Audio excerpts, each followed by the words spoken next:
27 రోజుల పాటు జైల్లో ఉన్నటువంటి బల్క సుమన్ విడుదలయ్యాడు. అసలు బల్క సుమన్కు సంబంధించినటువంటి విషయంలో ఎలాంటి వాదనలు జరిగాయి, మొత్తం మీద బెయిల్ రావడానికి జడ్జి ఎక్కడ సాటిస్ఫై అయ్యారో అడిగి తెలుసుకుందాం. మనతో పాటుగా BRS party legal cell Balka Suman తరపున బెయిల్ కోసం వాదించినటువంటి జక్కుల లక్ష్మణ్ అడ్వకేట్ మనతో పాటుగా ఉన్నారు. సార్, ప్రధానంగా ఎలాంటి వాదనలు జరిగాయి, బల్క సుమన్కు బెయిల్ మంజూరు చేయడానికి జడ్జి ఎక్కడ ఓకే చెప్పారు? ముందుగా ఇక్కడ మొదటగా ఎక్కడైతే సింగరేణి భవన్కి సంబంధించినటువంటి ఎంప్లాయీ నాంపల్లి పోలీస్ స్టేషన్లో కంప్లైంట్ ఇవ్వడం జరిగింది. మొదటిగా మేము వాళ్ళు కంప్లైంట్ ఇచ్చిన వితిన్ 1-2 డేస్లోనే ఎలాంటి ఎంక్వైరీ చేయకుండా అంటే మినిమం బేసిక్ ఇన్వెస్టిగేషన్ అనేది చేయాల్సి వస్తుంది. పోలీస్ అధికారి ఎక్కడ ఎంక్వైరీ చేయకుండా సుమన్ గారిని ఇల్లీగల్గా కస్టడీకి తీసుకొని అరెస్ట్ చేసి Nampally 12th ACJM court incharge court 6th ACJM ముందు రాత్రి దాదాపు 1:30కి 38th రోజు ప్రొడ్యూస్ చేయడం జరిగింది.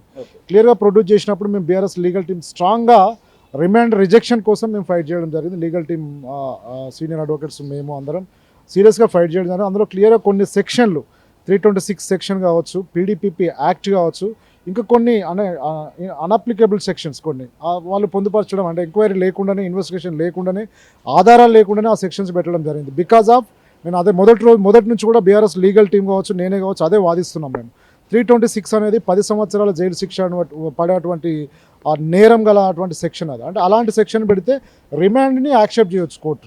కేవలం రిమాండ్ని యాక్సెప్ట్ చేయించుకోవడానికి మాత్రమే నాంపల్లి పోలీసులు పెట్టినటువంటి తప్పుడు సెక్షన్, ఇన్వెస్టిగేషన్ లేకుండా పెట్టినటువంటి ఆ సెక్షన్ అని చెప్పి మేము రిజెక్షన్ మెమోలో క్లియర్గా అది ప్రస్తావించడం జరిగింది. అదేవిధంగా PDPP యాక్ట్ సుమన్ గారు నాంపల్లి పోలీసులు అలిగేషన్ ఏంటంటే ఓన్లీ అలిగేషనే, సుమన్ గారు ఏదైతే మాటలు మాట్లాడారో ఆ మాటల వల్ల ఎక్కడ కూడా పబ్లిక్ ప్రాపర్టీ డ్యామేజ్ కానీ, అది ఎక్కడ ఎక్స్ప్లోసివ్ ఎక్కడైనా మా మంటలు చెలరేగడం కానీ, ఏదైనా రైలు పట్టాలను కొయ్యడం కానీ ఎక్కడ జరగలేదు.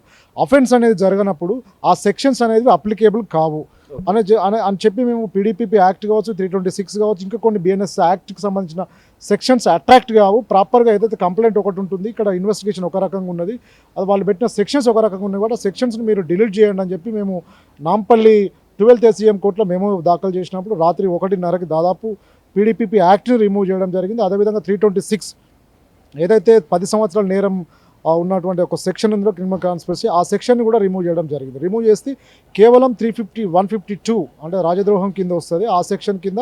అదేవిధంగా 351 Clause 3 అని BNS act false information spread చేయడం ఆ సెక్షన్ కింద రిమాండ్ని యాక్సెప్ట్ చేస్తూ రిమాండ్ చేయడం జరిగింది. చేస్తూ క్లియర్గా నాంపల్లి 12th ACJM కోర్టు క్లియర్గా పోలీసు ఏదైతే నాంపల్లి ఇన్వెస్టిగేషన్ అధికారి ఉన్నాడో, మీరు ఏ విధంగా ఈ 326 అంటే 10 సంవత్సరాల నేరంగా సెక్షన్ ఎందుకు పెట్టారు, PDPP అట్రాక్ట్గా అనే సెక్షన్ ఎందుకు మీరు ఈ FIRలో మీరు నమోదు చేశారు, ఇన్వెస్టిగేషన్ చేయకుండా ఎందుకు మీరు చేశారు అని చెప్పి సోకాజ్ నోటీసులు అదే రాత్రి ఇవ్వడం జరిగింది పోలీసులు. నిజంగా ఇప్పుడు నాంపల్లి పోలీసులు ప్రాపర్గా ఇన్వెస్టిగేషన్ చేస్తే కోర్టు ఎందుకు సోకాజ్ నోటీస్ ఇస్తుంది? ప్రాపర్గా ఇన్వెస్టిగేషన్ చేస్తే 326 అదేవిధంగా PDPP యాక్ట్ని ఎందుకు రిమూవ్ చేస్తుంది? అదేవిధంగా 152 అనే ఒక సెక్షన్ని FIRలో లేని సెక్షన్ అది. దాని మీద మాత్రం అది జస్ట్ ఏదో కొన్ని రోజులు జైల్లో పెట్టడానికి, అక్రమంగా నిర్బంధించడానికి ఆ సెక్షన్ పెట్టినట్టు, మిలిటెంట్ యాక్టివిటీ చేయకుండా చేసినట్టు ఎస్టాబ్లిష్ అయ్యే సెక్షన్ అది. ఆ సెక్షన్ ఏది రిమాండ్ చేసే రోజు రిమాండ్ రిపోర్ట్లో మేము పొందుపరచడం జరిగింది. దాని కింద రిమాండ్ చేసింది పోలీసు వాళ్ళు. ఎక్స్ప్లెనేషన్ ఇచ్చిన తర్వాత, ఎక్స్ప్లెనేషన్కి సోకాజ్ నోటీస్ ఇష్యూ చేసిన తర్వాత నాంపల్లి పోలీసులు చేసినటువంటి ఇన్వెస్టిగేషన్ ఏంటంటే, ఈ కేసు మా పరిధిలోకి రాదు, నాంపల్లి జ్యూరిడిక్షన్ కాదు. అంటే క్లియర్గా మనం చూస్తున్నాం తెలంగాణ వ్యాప్తంగా జీరో FIR అనేది చాలా వరకు సామాన్యులకు కావచ్చు, న్యాయవాదులకు కావచ్చు, న్యాయ కోవిదులకు, జడ్జిలకు కావచ్చు, మీలాంటి జర్నలిస్టులకు కావచ్చు తెలుసు. ఏదన్నా ఎనీ పోలీస్ స్టేషన్ అధికారి ఎక్కడైనా వెళ్ళి ఏ అధికారి అయినా విక్టిమ్ కావచ్చు, కంప్లైంట్ ఇవ్వచ్చు, జీరో FIR చేసి ఇమీడియట్గా ఆ కన్సెంట్ జ్యూరిడిక్షన్ ఉన్న పోలీస్ స్టేషన్కి ట్రాన్స్ఫర్ చేయవచ్చు. కానీ ఇక్కడ నాంపల్లి పోలీసులు చేసింది ఏంది? అక్రమంగా 326 పెట్టడము, PDPP యాక్ట్ పెట్టడము, రాత్రికి రాత్రి రిమాండ్ చేయడము, ఇప్పుడు కోర్టు సోకాజ్ నోటీస్ ఇష్యూ చేసినప్పుడు కేసును ట్రాన్స్ఫర్ చేయడం. నిజంగా ఆ ట్రాన్స్ఫర్ చేసిన తర్వాత కోర్టుకి ఇప్పటి వరకు వాళ్ళు ఎక్స్ప్లెనేషన్ ఇవ్వలేదు. ఎక్కడ ట్రాన్స్ఫర్ అయింది ఇప్పుడు సుమన్ కేసు? అది నాంపల్లి కోర్టు నుంచి ఏ పోలీస్ స్టేషన్లో ఉంది? నాంపల్లి పోలీస్ స్టేషన్ నుంచి వాళ్ళు, అంటే ఏదైతే నాంపల్లి ఇన్వెస్టిగేషన్ అధికారి చెప్పడం ఏంటంటే, మాది ఆ జ్యూరిడిక్షన్ మాది కాదు, అది తెలంగాణ భవన్లో జరిగినటువంటి సంఘటన కాబట్టి బంజారాహిల్స్ పోలీస్ స్టేషన్కి వస్తుందని చెప్పి బంజారాహిల్స్కి ట్రాన్స్ఫర్ చేయడం జరిగింది. ఇక్కడ బంజారాహిల్స్ పోలీసులు కూడా అంటే పోలీస్ తెలంగాణ వ్యాప్తంగా హోమ్ డిపార్ట్మెంటే కావచ్చు, పోలీస్ డిపార్ట్మెంటే కావచ్చు, దయచేసి DGP గారు ఇక్కడ చాలా వరకు సుప్రీంకోర్టు జడ్జిమెంట్స్, హైకోర్టు జడ్జిమెంట్స్ కావచ్చు, చాలా సటెండర్ కుమార్ కావచ్చు, మన DK బాస్ జడ్జిమెంట్స్ కావచ్చు, విహాన్ కుమార్ జడ్జిమెంట్ చాలా వరకు జడ్జిమెంట్లని వైలేట్ చేస్తున్నారు సుప్రీం ఈవెన్ డీజీపీ సర్క్యులర్ని కూడా డీజీపీ చాలా వరకు కొన్ని పోలీస్ స్టేషన్లకు సర్క్యులర్ ఇవ్వడం జరిగింది. ఎందులో సెక్షన్స్ ప్రాపర్ ఇన్వెస్టిగేషన్ చేయాలి, ఇన్వెస్టిగేషన్ చేసిన తర్వాతనే కొన్ని సెక్షన్స్ అప్లికేబుల్ అవుతేనే ఆ సెక్షన్లు పెట్టాలి. నిజంగా జ్యూరిడిక్షన్ కానీ కోర్టులో కంప్లైంట్ పోలీస్ స్టేషన్లో కంప్లైంట్ ఎట్లా తీసుకుంటారు, ఎంక్వైరీ లేకుండా సెక్షన్ ఎట్లా పెడతారు, కోర్టు సోకాజ్ నోటీస్ ఇచ్చిన తర్వాత బంజారాహిల్స్ జ్యూరిడిక్షన్ మాది కాదని చెప్పి ఎట్లా పంపిస్తారు, ఆ పోలీసులు కూడా ప్రాపర్ ఎంక్వైరీ చేయకుండా మళ్ళీ పీడీపీపీ సెక్షన్ పెట్టడం, మళ్ళీ 326 పెట్టడం, మళ్ళీ రిజిస్టర్ 489 అనేది ఒక ఎఫ్ఐఆర్ చేసి మళ్ళీ థర్డ్ కోర్టుకు పంపడం, మళ్ళీ థర్డ్ కోర్టుకు కూడా అది మేమే మళ్ళీ సర్టిఫైడ్ కాపీ 12th కోర్టులో తీసుకొని థర్డ్ కోర్టుకు మేమే తీసుకెళ్ళి your honour the Nampally police falsely implicated the case and reminded the judicial custody at the time of 1:30 morning.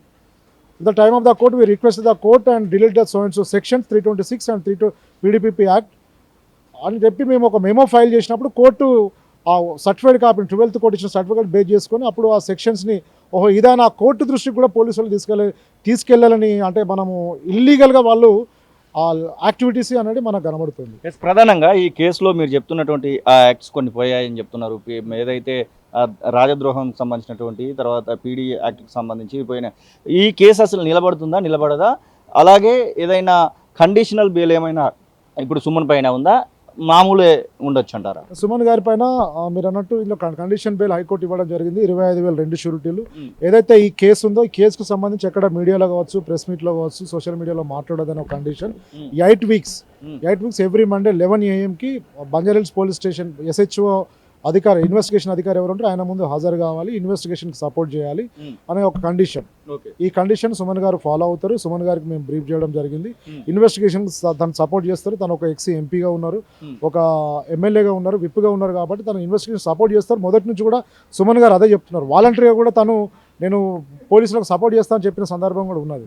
కానీ ఎక్కడ కూడా పోలీసులు మాత్రం రూల్స్ ఇప్పటికీ ఫాలో కావట్లేదు. నిన్ననే సుమన్ గారు బెయిల్ నుంచి బయటకు రావడం జరిగింది. మండే మళ్ళీ SHO గారి సమక్షంలో అపియర్ కావడం జరుగుతుంది. ఇన్వెస్టిగేషన్ సపోర్ట్ చేయడం కూడా జరుగుతుంది. ఫోరెన్సిక్స్ ల్యాబ్ కూడా తీసుకుపోయినట్టుగా తెలుస్తూ ఉంది. అసలు అక్కడ ఏం తేలింది ఈ వాయిస్ సంబంధించి, ఆ వీడియో ఫుటేజ్ సంబంధించి? అంటే ఇక్కడ కూడా మీరు చూడండి బ్రదర్, ఎక్కడైనా వాళ్ళు పోలీసు వాళ్ళు కేవలం డిలే వాళ్ళు బాల్క సుమన్ గారిని ఇంకొక కొన్ని రోజులు ఏదైతే ఒక 20 రోజుల 30 రోజుల ఒక 40 రోజుల జైల్లో ఉంచడానికి మాత్రమే ఈ పిటిషన్ వేసినట్టు మనకు కనబడుతుంది.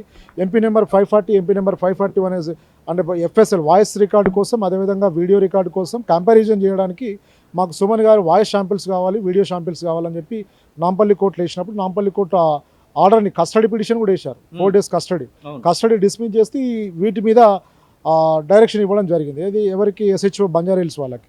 మేము ఇమీడియట్గా ఆ ఆర్డర్ బేస్ చేసుకొని హైకోర్టులో ఛాలెంజ్ చేసాం. హైకోర్టులో నాట్ టు ఇన్సిస్ట్ అనేది బంజారాహిల్స్ పోలీసు వాళ్ళు మీరు ఎక్కడ కూడా వాయిస్ రికార్డ్ తీసుకోవద్దు, సుమన్ గారికి ఇన్సిస్ట్ చేయవద్దు, ఇబ్బంది పెట్టవద్దు, మీరు హైకోర్టులో ఈ కేసు డిస్పోజ్ అయ్యేదాకా తీసుకోవద్దు అని చెప్పి చెప్పడం జరిగింది. ఈవెన్ బంజారాహిల్స్ పోలీసులు ఈవెన్ నా ప్రెజెన్సీలో అడ్వకేట్ ప్రెజెన్సీలో FSLకి తీసుకెళ్లడం జరిగింది. అప్పటికి మేము హైకోర్టులో రివిజన్ పిటిషన్ ఫైల్ చేసి ఉన్నాము. అది మనము సూపరింటెండెంట్ గారు మేము నోటీస్ ఇచ్చి ఉన్నాం. కాబట్టి దాని మీద అంటే ఆయన రైట్ టు ప్రైవసీ అనేది సుమన్ గారు రైట్ కాబట్టి మేము ఆల్రెడీ హైకోర్టులో వేసి ఉన్నామని చెప్పి సుమన్ గారు సైలెన్స్గా ఉండడం జరిగింది. అది హైకోర్టులో 29th పోస్ట్ కావడం జరిగింది. ఈ కేసు అసలు నిలబడుతుందని భావిస్తూ ఉన్నారా? ఇట్లా మాట్లాడినటువంటి కేసులలో చాలా వరకు శిక్షలు పడ్డటువంటి వాళ్ళు కూడా ఉన్నారు. ఇప్పుడు బల్క సుమన్ తెలంగాణ భవన్ వేదికగా చేసినటువంటి ఈ వ్యాఖ్యలకు సంబంధించి పెట్టినటువంటి కేసు నిలబడుతుంది, దీనిపైన శిక్ష ప్రూవ్ అవుతుందని నమ్మకం ఉందా? లేదు అంటే ఇది బోగస్గానే ఇలానే కంటిన్యూ అవుతుంది అనుకుంటాం? ఇక్కడ క్లియర్గా ప్లేస్ ఆఫ్ ఆఫెన్స్ అనేది ఏంటనేది ఇంకా ఇక్కడ తెలంగాణ భవన్లో మాట్లాడారా, బయట మాట్లాడారా, ఇన్వెస్టిగేషన్లో కావచ్చు, అదేవిధంగా కోర్టులో ట్రయల్లో అది తేలే అవకాశం ఉంటుంది. ఇక్కడ క్లియర్గా మనం చూస్తున్నాం సుమన్ గారు ఒక టెర్రరిస్ట్ యాక్టివిటీ కావచ్చు, ఒక మిలిటెంట్ యాక్టివిటీ కావచ్చు, దేశద్రోహం కావచ్చు, ఒక దేశానికి సంబంధించిన ఒక సమాచారాన్ని ఇంకో దేశానికి పంపడం కావచ్చు, ఎక్కడ కూడా జరగలేదు. ఒక మత విద్వేషాలు రెచ్చగొట్టే కార్యక్రమం కూడా చేయలేదు. కాబట్టి 100% 152 అనే సెక్షన్ రాజద్రోహం సెక్షన్ అనేది ఏదైతే బంజారాహిల్స్ పోలీసులు పొందుపరిచిన సెక్షన్ అనేది సుమన్ గారికి అట్రాక్ట్ కాదు. దీన్ని సీరియస్గా మేము మళ్ళీ ట్రయల్లో మేము డిఫెండ్ చేస్తాం. BRS లీగల్ టీమ్ సీరియస్గా దీని మీద డిఫెండ్ చేసే అవకాశం ఉంది ట్రయల్ టైం.